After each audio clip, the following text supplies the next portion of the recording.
Shanti. Om Sthavakaya cha dharmasya Sarvadharmasvarupine Sthavakaya cha dharmasya Sarvadharmasvarupine Avataravariष्ठाय Ramakrishna te Namah. Asato ma sadgamaya tamaso ma jyotirgamaya mrityorma mritangamaya. Om Shanti Shanti Shanti.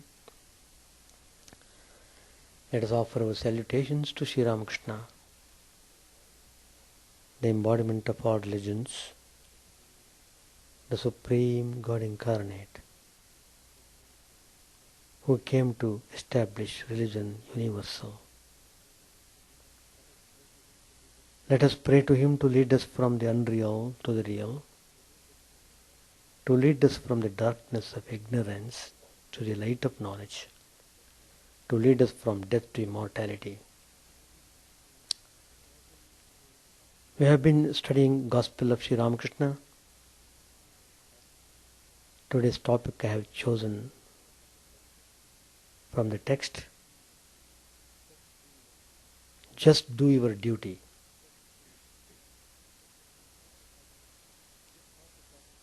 This topic has great significance.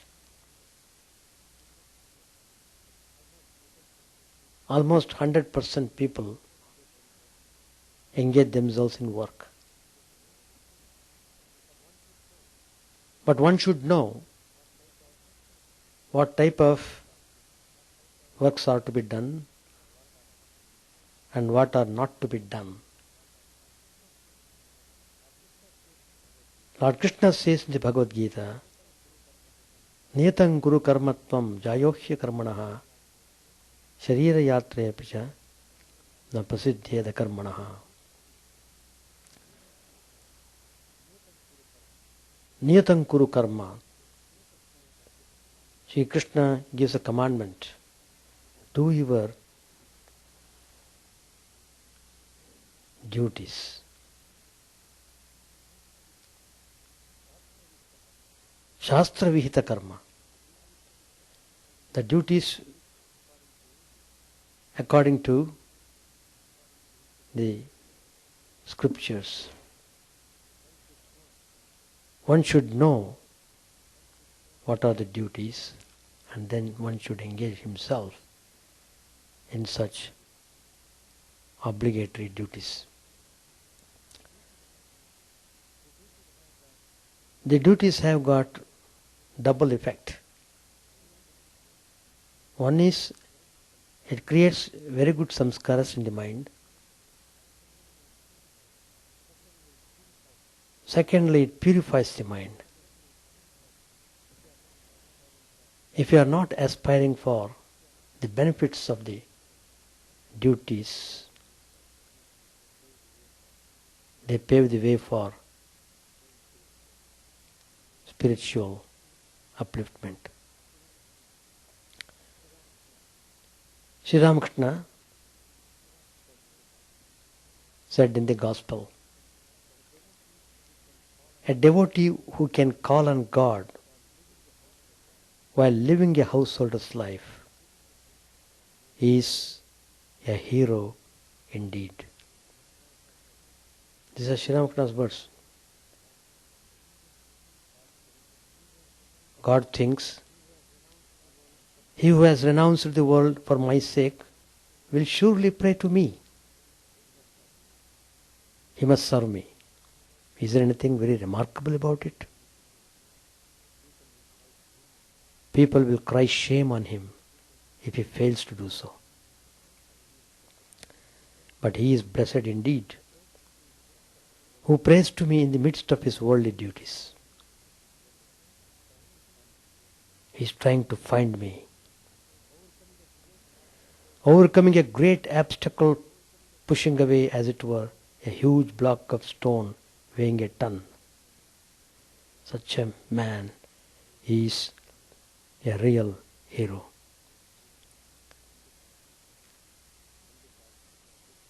Pandit asked the question. You are right, sir. The scripture says the same thing. There is in the Mahabharata the story of the pious hunter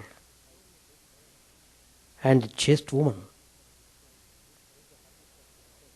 Once a hermit was disturbed in his meditation by a crow.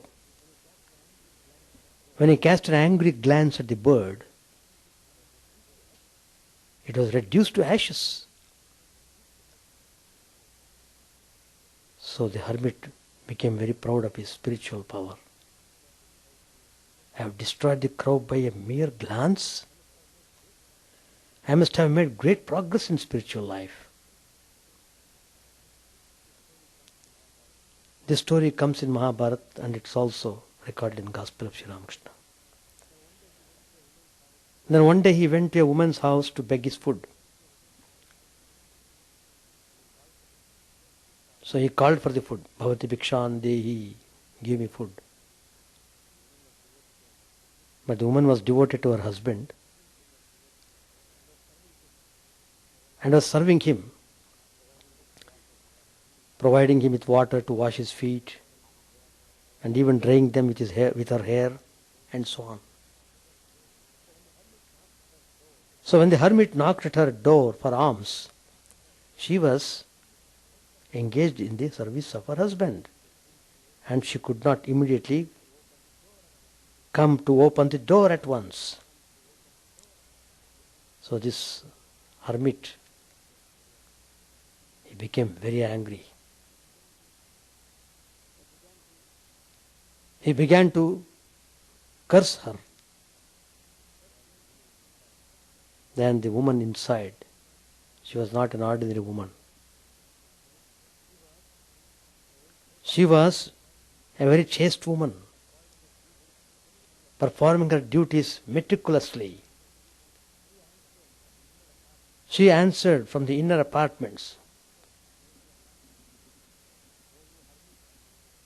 "O you hermit, I am not your crow.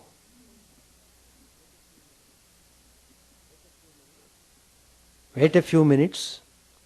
After finishing my service to my husband, I shall give you my attention." The hermit was very much surprised to find that this simple woman was aware of his having burnt the crow to ashes. How this woman came to know about it. So he wanted her to give him spiritual instruction. Then she says to that hermit, "Go to that pious hunter in Benares. He will teach you Vedanta." Again he was surprised. What? Hunter who always kills, butchers the animals, sells the meat seller? Anyway, he was perplexed. So he went there. But this butcher also was engaging in his duties. It is a simple duty, not elaborate ritual worship. What was doing? He was serving his parents, old parents, who depended upon him totally, day and night, wholeheartedly, devotedly, sincerely served his parents as embodiments of God. That attitude, very important. attitude, spiritual attitude. That gives upliftment. The hermit said to himself in utter amazement, because he could see only external. He is a butcher. He is a worldly man. How can you give me the knowledge of Brahman? But the hunter was a knower of Brahman. And he had acquired divine knowledge through the performance of his worldly duties.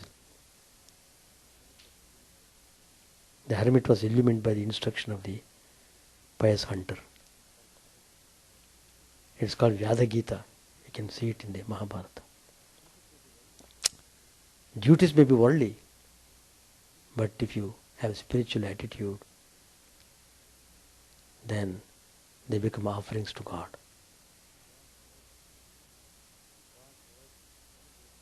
God provides in many ways to serve Him, to maintain decorum, dignity of the family. How one should have perfect understanding between one another, and how they should love without any ulterior motive. Love not on the simple physical level. If the love degenerates into physical level, it becomes sensuous. And you are gone. But if you love with a higher attitude, then it uplifts you.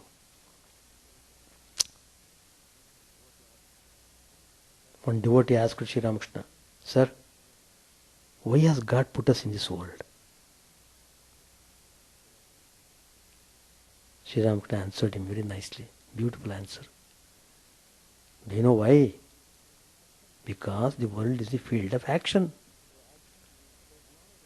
Through action one acquires knowledge. Not simply idling away your time. Not simply dozing. Not simply criticizing others. Not becoming jealous of others. No.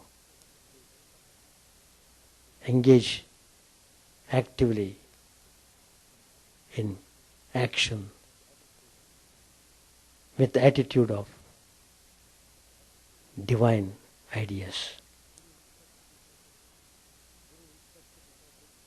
The Guru instructs the disciple to perform certain works and refrain from others. Vihita karma, nishuddha karma. There are some actions which person should do, and there are actions which person should not do. Clear cut. Again, there is still higher way of performing the action.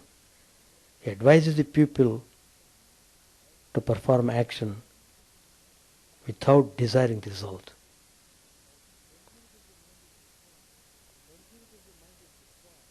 The impurity of the mind is destroyed through the performance of duty. It is like getting rid of a disease by means of medicine under the instruction of a competent physician. Why doesn't God free us from the world? He will free us when the disease is cured. He will liberate us from the world when we are through with the enjoyment of lust and gold, lust and greed. Once a man registers his name in the hospital, he can't simply run away. The doctor will not let him go away unless his illness is completely cured. How simple examples Sri Ramakrishna gives. What a lofty ideas he is conveying. Again, in another place, Sri Ramakrishna says, those who have passionate love for God don't say any such thing as, "Oh brother, how strict I have been about food. But what I have achieved." New farmers give up cultivating if their fields do not yield any crops. But hereditary farmers will continue to cultivate their fields whether they get a crop or not. Their fathers and grandfathers were farmers. They know that they too must accept farming as their means of livelihood. So that duty has come from the birth. And it is so easy for him to hold on to that duty. It is their dharma to cultivate the fields. Just like a carpenter family, the carpenter's son immediately picks up the carpentry without any much difficulty, whereas others have to struggle very hard to learn the carpentry.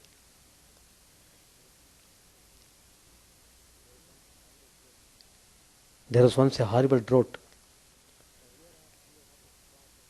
For year after year, not a drop of rain fell on the ground, which had become so dry. Crops died, and as the land became parched, farmers gave up even planting their seeds. As the time of planting and tilling the ground came for the fourth rainless year in a row, the farmers of the region had given up hope, and they sat listless, passing their time with playing cards and other distractions. However, there was one farmer who continued patiently to plant his seeds and sow and till his land. The other farmers poked fun at him and derided him as he daily continued to take care of his fruitless, barren land. When they asked him the reason behind his senseless tenacity, this farmer replied, "Look, I am a farmer by birth, and it is my dharma to plant and till my land. That's the only thing that I know. My dharma does not change simply due to whether the clouds rain or not." That means he is contented in doing his duty, not worrying about the benefits, results, etc. Let me perform the duty properly. Then, by God's grace, things have to come. God's grace depends upon our effort, our attitude, our way of doing things. So He looks into our heart. So my dharma is my dharma and I must follow it regardless of how fruitful or fruitless it appears to be. The other farmers laughed at his wasteful effort and went back to their homes to continue bemoaning the rainless sky and their fruitless land. However, a passing rain cloud happened to be overhead when the faithful farmer was giving his answer to the others. The cloud heard the farmer's beautiful words and realized he is right. It is his dharma to plant the seeds and to till the land. It is my dharma to release this water which I am holding in my cloud onto the ground. At that moment, inspired by the farmer's message, the cloud released all the water it was holding on to the farmer's land. This rain cloud then continued to spread the message of upholding one's dharma to the other rain clouds, and they too, upon realizing it was their dharma to rain, began to let go of the moisture in their midst. Soon rain was pouring down upon the land, and the farmer's harvest was bountiful.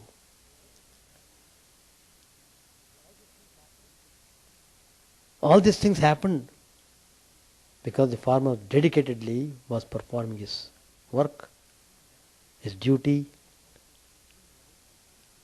he got the result. In life also, we tend to expect results from our actions. If we do something well, we want to be rewarded. If we work, we want to be paid, whether financially or in some other way. We want to work only so long as the work reaps rewards. If the fruits cease to come, so we decide the work is not meant to be and we abandon it.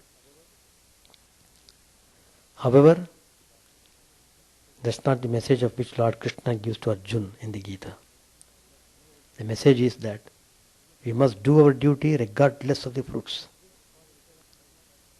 We must live according to our dharma regardless of whether it is successful. We must perform our duties for the simple fact that they are our duties. That's the meaning of this Niyatam Kuru Karma Tvam Jayohya Karmanaha Sharira Yatra Pijana Prasiddhena Karmanaha. If you stop doing work, even the maintenance of your body is difficult. So work must be done.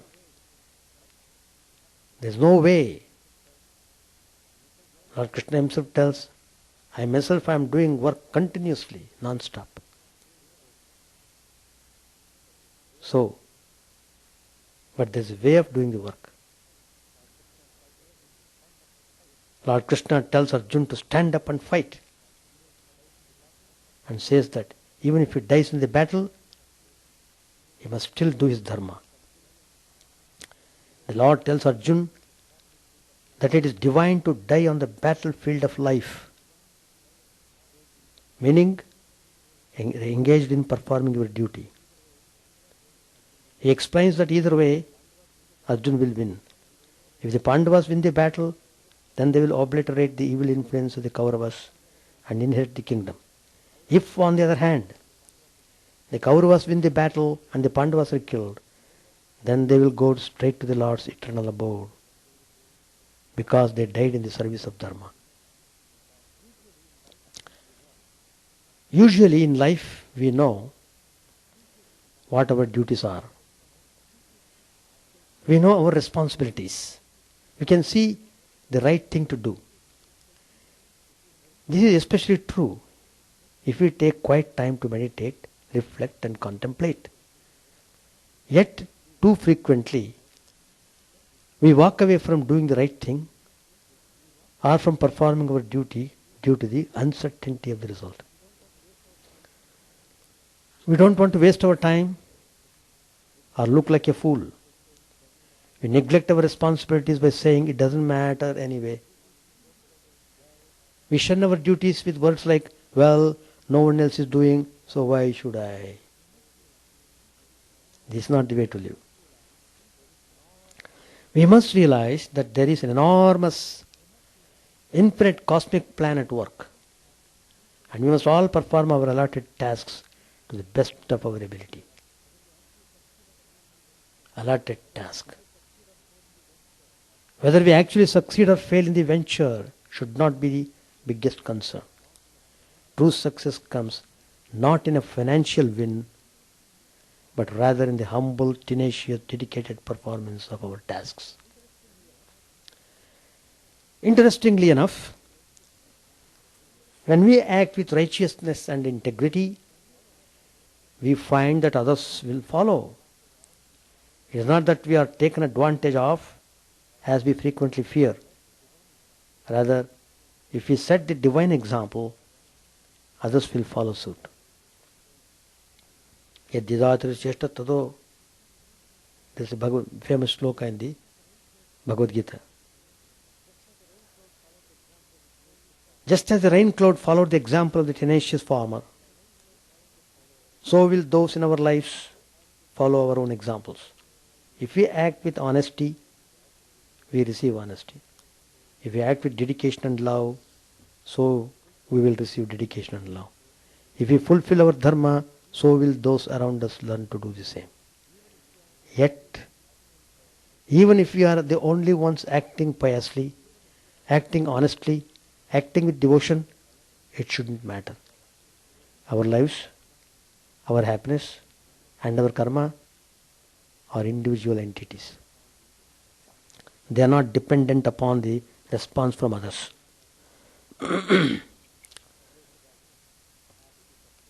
Trailokya Babu asked the question to Sri Ramakrishna, Sir,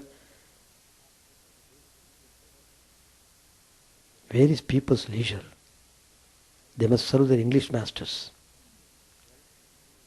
Sri Ramakrishna said, well, in that case, if you are too busy, then give God the power of attorney. If a man entrusts his affairs to a good person, will the latter do him any harm? With all the sincerity of your heart, resign yourself to God and drive all your worries out of your mind. Do whatever duties He has assigned to you. And Sri Ramakrishna gives the example of kitten. The kitten doesn't have a calculating mind. It only cries mew mew. It lies in the kitchen contentedly if the mother cat leaves it there, and only calls the mother crying mew mew. It has the same feeling of contentment when the mother cat puts it on the soft bed of the master of the house. It only cries for its mother. The sub-judge who was in the group, he asked, Sir, we are householders. How long should we perform our worldly duties? Sri Ramakrishna said, surely you have duties to perform. You must bring up your children, you must support your wife, you must provide for her in case of your death. If you don't, then I shall call you unkind. Then subject said, how long should one support one's children? Master said, as long as they have not reached their majority. When the chick becomes a full-grown bird and can look after itself, then the mother bird pecks it and doesn't allow it to come near her.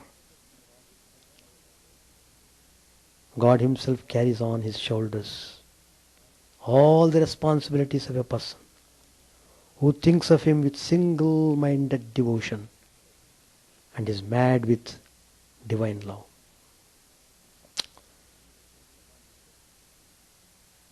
Swami Brahmanji said, do your duties in the world while taking refuge in the Lord. In favorable or in adverse circumstances, feel that you have none but Him, and that you are serving Him through the faithful discharge of your allotted duties. The Lord's name is the only truth. Everything else is unreal. To have faith in Him, to be devoted to Him, to praise His glories, these are only duties in life. Don't think duty means going to your job and engaging the whole day and coming back. No. That's also duty true. But calling on God, prayer and meditation, reading of scriptures, they are also part of the duties. When the mind has been purified by prayer and contemplation, it will direct you from within. Even in our daily duties, this inner Guru will guide you and will continue to help you until the goal is reached. Do your duties conscientiously and without attachment. Always remember that you are an instrument in the hands of God and that God Himself is the only doer. Keep your mind fixed on God. When the mind has been purified by prayer and contemplation, it will direct you from within. Even in our daily duties, the inner Guru will guide you and will continue to help you until the goal is reached. Learn to perform all duties, great or small, with a concentrated mind. He who can concentrate his mind in action can also concentrate when practicing meditation. Somebody asked a question. Sir, you always insist that I must serve my father. Isn't it better to become a monk and serve you? He is referring to his guru, Swami Brahmanji. Indeed it is, Brahmanji said. But will the mere wearing of the Girva cloth make you a monk? You have a duty to perform in serving your sick father.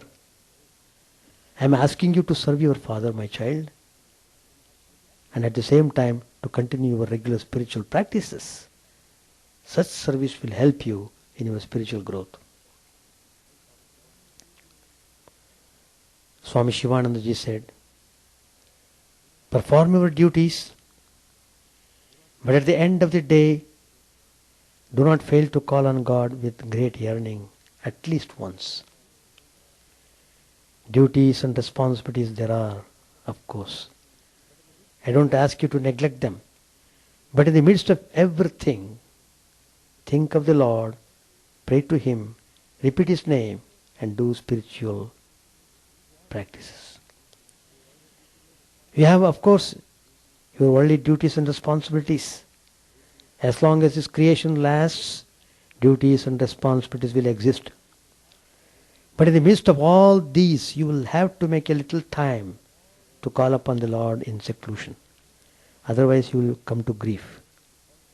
There is not so much danger if one can hold on to God. It is very necessary to remember Him. With one hand, hold on constantly to His lotus feet, and with the other, perform the duties of the world. When all your duties are over, you should hug the lotus feet of God to your heart with both hands. Know it for certain that if one goes on performing one's duties under the sincere belief that one is doing God's work, one can never suffer spiritually. It is excellent to study the scriptures as a matter of daily duty, for it constitutes a form of spiritual exercise. In order to maintain the spiritual attitude, that spiritual fervor, reading of scripture is very essential. Spiritual practice is a bounden duty, something of prime importance. It was stressed in the past, and it will be so in future, as it should be now. My son, you have asked me how you should live in the world. About this, Sri Ramakrishna himself said that while performing duties in the world, one should keep one's mind in God. Therefore, while living in the world, you should be detached from it, even as a maidservant does all kinds of work in the house of a rich man, although her whole heart is in her home in the country. Serve your wife, serve your children and relatives, but know in the depths of your being that the only one who is your very own is the Lord. There is none else who is really your own. That doesn't mean that you have to neglect your wife and children. Instead, serve them, knowing that they were brought to you by the Lord Himself. Talk with them about God and try to direct their minds to Him. Live in the world, but do not allow the mind to become bound to it.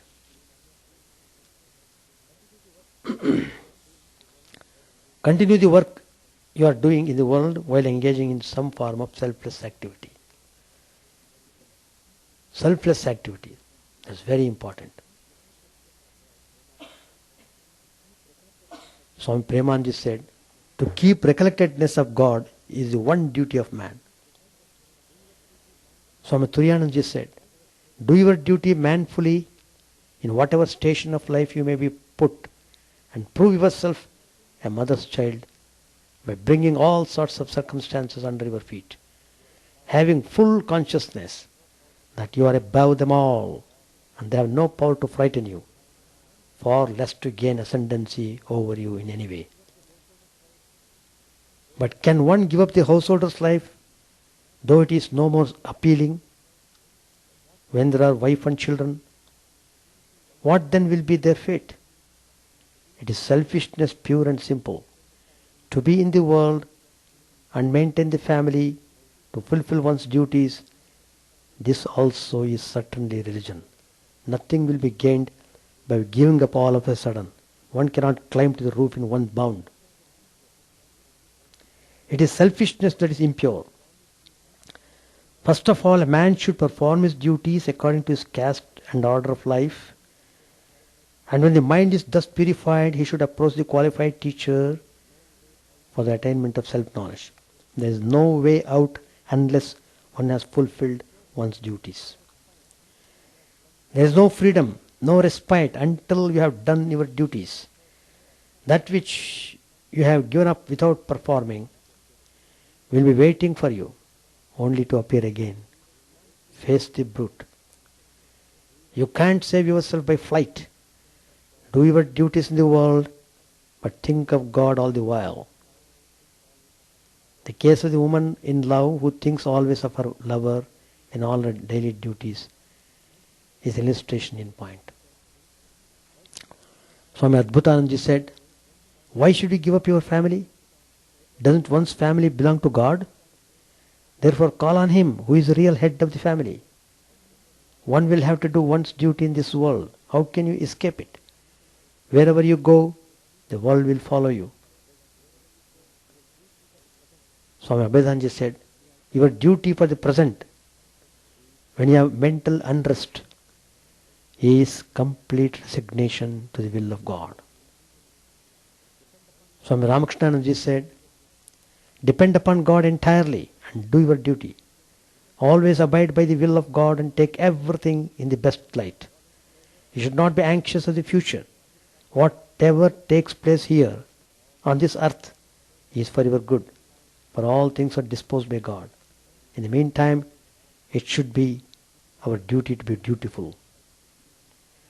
Try to be dutiful to yourself, dutiful towards your wife, and dutiful towards your children if you have any. Be dutiful to your relations, your friends and your neighbors.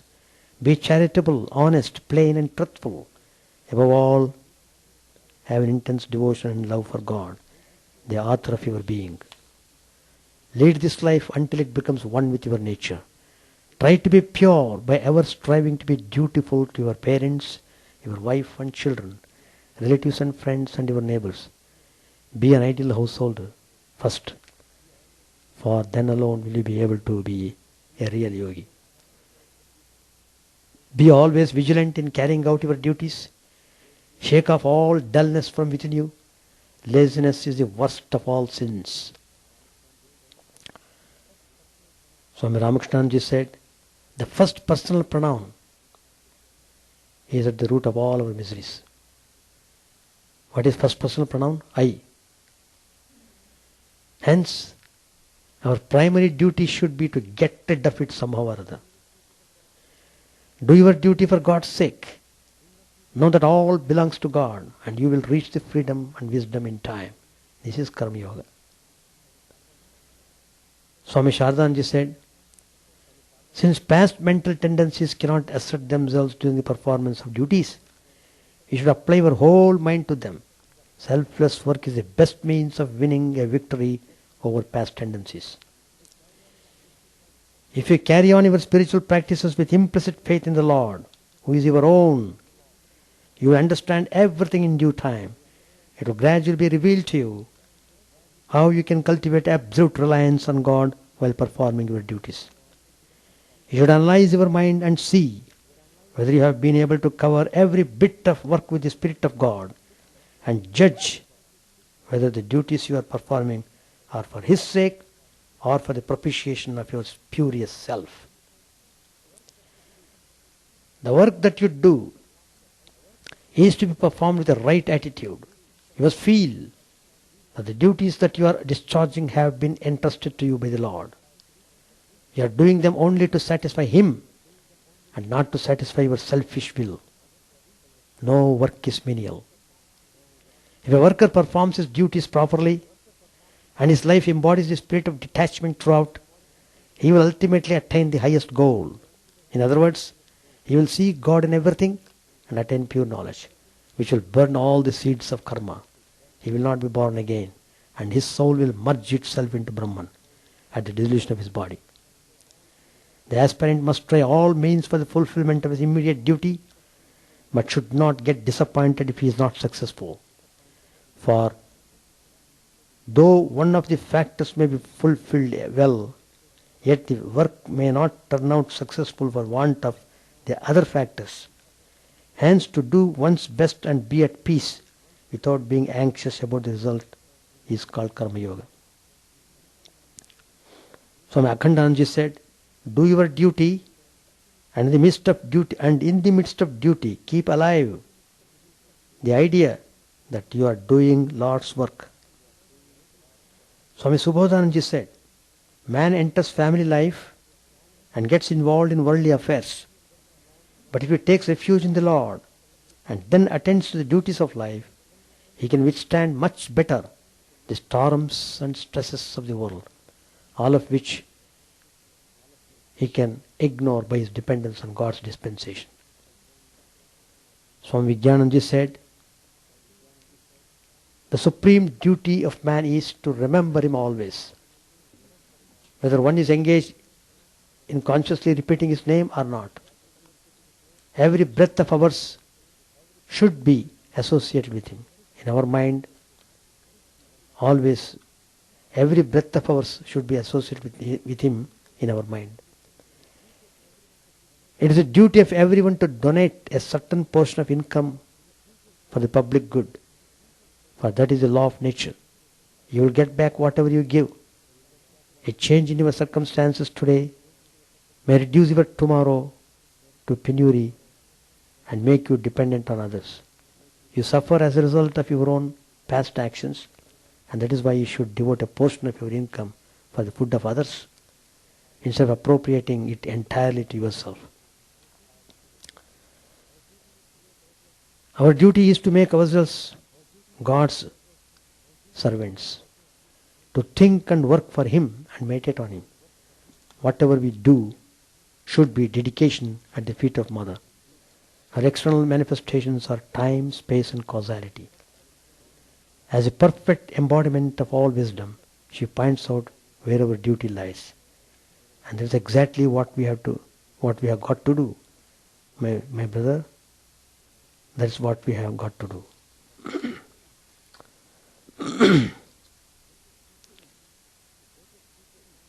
The greatest duty of man is to keep his mind contented on God.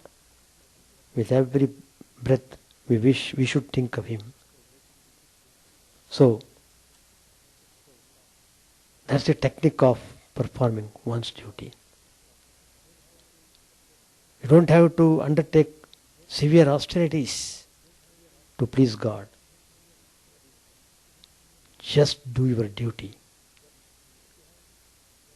If you have that consciousness, if you are honest in performing your duties properly, God is immensely pleased and He uplifts you, gives you spiritual realization. Page 956. The master was so ill that he had not enough strength even to stand up. And what did the disciples see to their utter amazement? They saw him leave the bed completely naked and move toward the jug. He himself was going to pour the water into a tumbler. The devotees were almost frozen with fear. The master poured the water into a glass. He poured a drop or two into his hand to see whether it was cool. He found that it was not very cool. But since nothing better could be found, he reluctantly gave it to Girish. Girish was eating the sweets. The devotees were sitting about, and Yam was fanning Sri Ramakrishna. Girish said to the master, Devan Babu has decided to renounce the world. On account of his illness, Sri Ramakrishna could hardly talk. Touching his lips with his finger, he asked Girish by signs, who will feed his wife and children? Girish said, I don't know. The other devotees remained silent. Girish began talking again while he ate the refreshments. Girish said, Sir, which is wiser, to renounce the world regretfully or to call on God, leading a householder's life? Master said to him, haven't you read the Gita? One truly realizes God if one performs one's worldly duties in a detached spirit. If one lives in the world after realizing that everything is illusory. Those who regretfully renounce the world belong to an inferior class. Do you know what a householder jnani is like? He is like a person living in a glass house. He can see both inside and outside.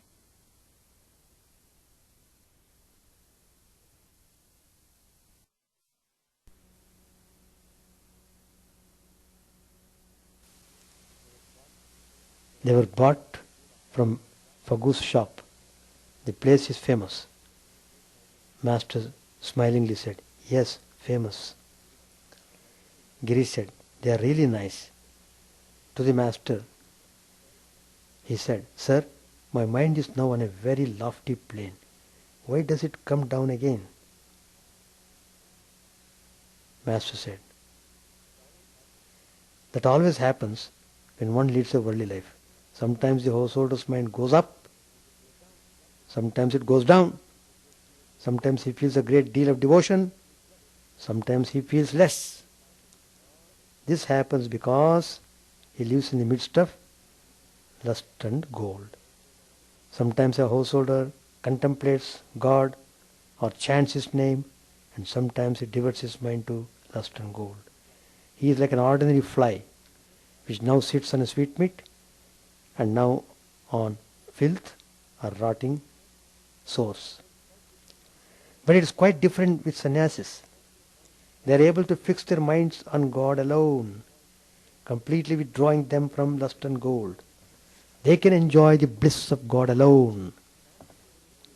A man of true renunciation cannot enjoy anything but God. He lives any place where people talk of worldly things. He listens only to spiritual talk. A man of true renunciation never speaks about anything but God. The bees light only on flowers in order to sip honey. They do not enjoy anything else. Girish went to the small terrace to rinse his hands. We shall stop here.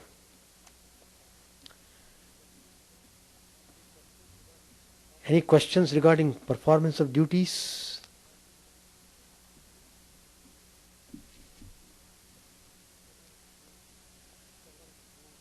First of all, you must know the clear definition of duties.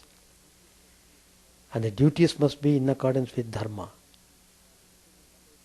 Not anything, whatever you do should not be called as a duty. It's a fashion for some people to talk. Whatever they do, they call it as duty. No. There are some characteristics of duties. Anyway, it's a big subject. And by just being sincere and doing your duty, you can realize God. That's the essence of today's topic. Just do your duty. Thank you. Chant the name of the Lord and His glory unceasingly, that the mirror of the heart may be wiped clean and quench that mighty forest fire, worldly lust raging furiously within. Old name streamed down in moonlight on the lotus heart, opening its cup to knowledge of thyself, O self drowned deep in the waves of his bliss, tasting his nectar at every step, bathing in his name that both were very souls. Various are thy names, O Lord, in each and every name thy power resides. No times are set, no rites are needful for chanting of thy name.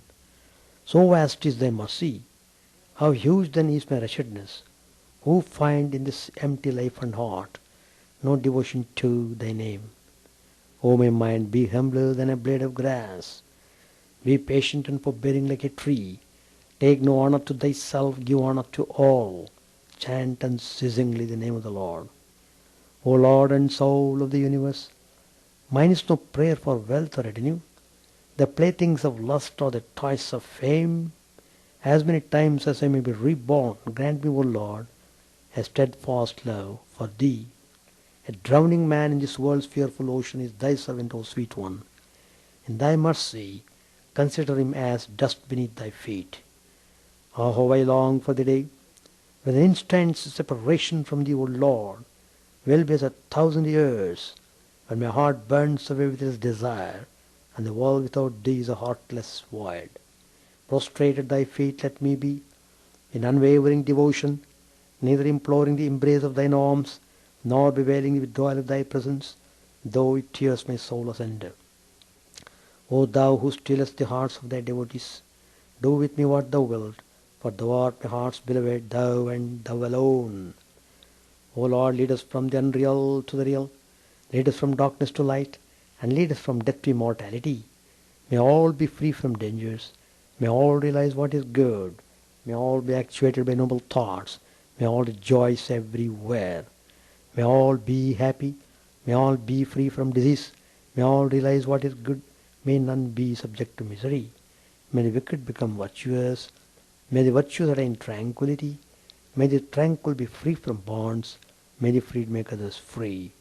May good betide all people, may the sovereign righteously rule the earth, may all beings ever attain what is good, may the worlds be prosperous and happy, may the clouds pour rain in time, may the earth be blessed with crops, may all countries be freed from calamity, may holy men live without fear. May the Lord, the destroyer of sins, the presiding deity of all sacred works, be satisfied. For he being pleased, the whole universe becomes pleased. He being satisfied, the whole universe feels satisfied.